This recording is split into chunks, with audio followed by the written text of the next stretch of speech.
আজকে আপনাদের জন্য একটু হেলদি খাবারের রেসিপি নিয়ে এসেছি। আমরা তো মাঝে মধ্যেই পনির খেয়ে থাকি, তবে অনেকেরই ডেয়ারি প্রোডাক্টে অ্যালার্জি থাকে, আবার অনেকেরই পনির খাওয়া স্বাস্থ্যের জন্য ভালো নয়, বিশেষ করে যাদের কোলেস্টেরল, ডায়াবেটিস, হার্টের অসুখ রয়েছে। তো তাদের জন্য টোফু কিন্তু খুব উপকারী। আর আমি আজকে সেই টোফুরই একটা রেসিপি শেয়ার করব আপনাদের সঙ্গে। রেসিপিটার নাম হলো টোফু কারি। তো রেসিপিটা আমি কিভাবে করছি আমার সঙ্গে দেখতে থাকুন। আর আমি সঙ্গীতা, আমার বাঙাল ভার্সেস ঘটির রান্নাঘর চ্যানেলে আপনাদের সকলকে স্বাগত। তো সবার প্রথমে আমি টোফু নিয়েছিলাম, আর নিয়েছিলাম ক্যাপসিকাম আর পেঁয়াজ আর টমেটো। তো সবই চৌকো করে কেটে নিয়েছিলাম। আর একটা বাটিতে গরম জল দিয়ে টোফুটাকে কিছুক্ষণ ভিজিয়ে রাখি। ভিজিয়ে রাখার পরে সেটাকে তুলে নিয়ে আমি চৌকো চৌকো করে কেটে নিই।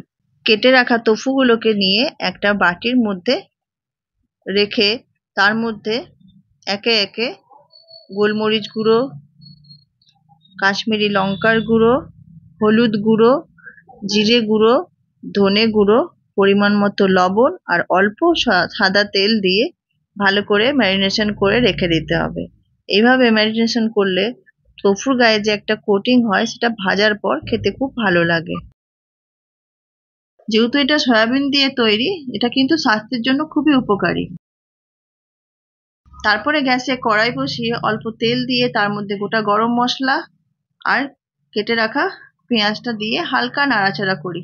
অল্প কিছুক্ষণ নাড়াচাড়া করার পর তার মধ্যে আমি দিয়ে দিই ছাড়ানো রসুন 4-5 কোয়ার মতো, আর আদা কুচি, আর 2টো কাঁচা লঙ্কা।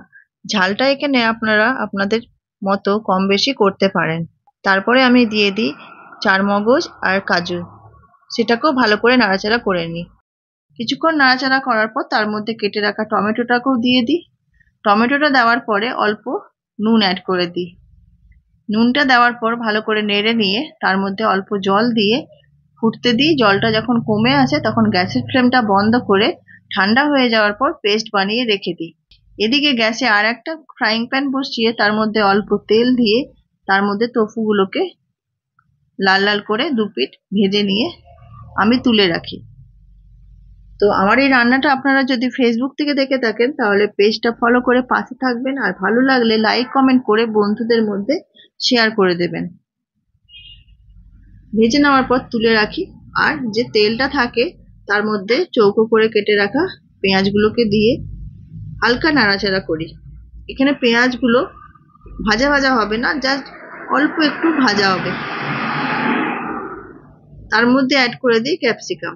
তো এই ক্যাপসিকামটাকেও পেঁয়াজের সাথে হালকা নাড়াচাড়া করে আমি সাইডে সরিয়ে রাখি।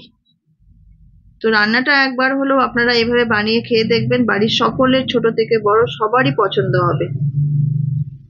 তারপর আর একটা কড়াই বসিয়ে তার মধ্যে অল্প তেল দিয়ে যে বেটে রাখা মশলাটা ছিল সেটা দিয়ে দিই। মশলাটা দিয়ে নাড়াচাড়া করি। তার মধ্যে অ্যাড করি আমি কাশ্মীরি লঙ্কার গুঁড়ো, পরিমাণ মতো নুন, জিরে গুঁড়ো, ধনে গুঁড়ো, হলুদ গুঁড়ো দিয়ে গুঁড়ো মশলাগুলোকে ভালো করে মিশিয়ে নিই। এখানে যেহেতু মশলাটা আগে অল্প কষানো হয়েছিল, তো এখানে বেশি কষানোর প্রয়োজন পড়বে না। অল্প কষিয়ে নেওয়ার পরে ভেজে রাখা ক্যাপসিকাম আর পেঁয়াজটাকেও অ্যাড করে দেবো, দিয়ে অল্প নাড়াচাড়া করে তার মধ্যে ফ্রেশ ক্রিম দেব। এখানে ফ্রেশ ক্রিম না থাকলে আপনারা বাড়িতে থাকা সরটাকেও ফেটিয়ে নিয়ে দিয়ে দিতে পারেন। তারপরে অল্প একটু জল অ্যাড করে দেবো। জলটা ভালো করে মিশিয়ে নিয়ে, এটা একটু মাখা মাখাই খেতে ভালো লাগে, তো এটা ভাত রুটি সব দিয়েই ভালো লাগবে খেতে। তারপরে টোফুগুলোকে অ্যাড করে দেবো ভেজে রাখা, দিয়ে মিশিয়ে নিয়ে তার মধ্যে গরম মশলা আর কসুরি মেথি দিয়ে উপর দিয়ে অল্প একটু বাটার দিয়ে গ্যাসের ফ্লেমটা বন্ধ করে দেবো। তো রেডি হয়ে গেল আমার খুব সহজেই টোফু কারি। তো রেসিপিটা কেমন লাগলো অবশ্যই জানাবেন। আর আমার ভিডিওটা প্রথম থেকে শেষ অবধি দেখার জন্য অসংখ্য ধন্যবাদ। ভালো থাকবেন, সুস্থ থাকবেন। দেখা হচ্ছে পরের কোনো রেসিপিতে। আজকের মতো এখানেই আসছি। নমস্কার।